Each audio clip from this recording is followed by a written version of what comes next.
നമസ്കാരം. Alpha palliative care daily ന്യൂസിലേക്ക് സ്വാഗതം. പ്രധാന വാർത്തകൾ.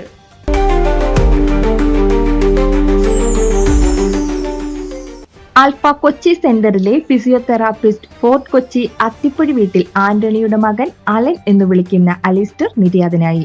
സംസ്കാരം ഫോർട്ട് കൊച്ചി സൗദി പള്ളിയിൽ നടത്തി. അലന്റെ അകാല വേർപാടിൽ കുടുംബത്തിന്റെ ദുഃഖത്തിൽ ആൽഫ കുടുംബം പങ്കുചേരുന്നു.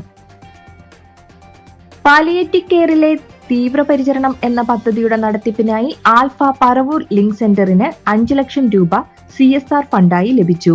ബാംഗ്ലൂരിൽ പ്രവർത്തിക്കുന്ന ആക്സൽ ഇന്ത്യ മാനേജ്മെന്റ് എന്ന കമ്പനിയാണ് ഈ തുക നൽകിയത്. പറവൂർ സെന്ററിന്റെ പ്രവർത്തനങ്ങൾ മനസ്സിലാക്കി മുൻപും ഈ കമ്പനിയിൽ നിന്ന് 3 ലക്ഷം രൂപ പറവൂർ ലിങ്ക് സെന്ററിന് ലഭിച്ചിരുന്നു.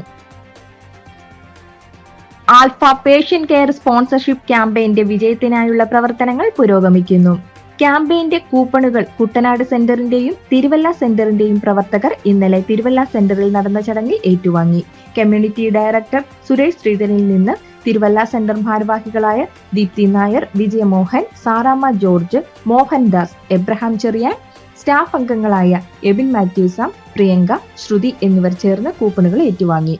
കുട്ടനാട് സെന്ററിനു വേണ്ടി പ്രസിഡന്റും ഗവേണിംഗ് കൗൺസിൽ മെമ്പറുമായ ചന്ദ്രമോഹൻ നായർ കൂപ്പണുകൾ ഏറ്റുവാങ്ങി.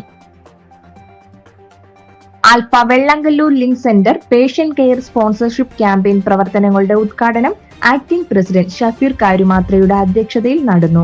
5 ലക്ഷം രൂപയുടെ കൂപ്പണുകൾ PRO മെഹർബാൻ ഷിഹാബിന് നൽകിക്കൊണ്ടായിരുന്നു ഉദ്ഘാടനം. 3 ലക്ഷം രൂപയുടെ കൂപ്പണുകൾ ഹോം കെയർ ടീമും 2 ലക്ഷം രൂപയുടെ കൂപ്പണുകൾ ഫിസിയോ ടീമും ഏറ്റുവാങ്ങി.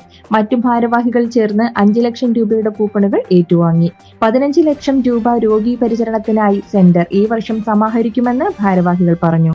ഇതോടെ ഇന്നത്തെ വാർത്തകൾ അവസാനിക്കുന്നു. ജയ് ഹിന്ദ്.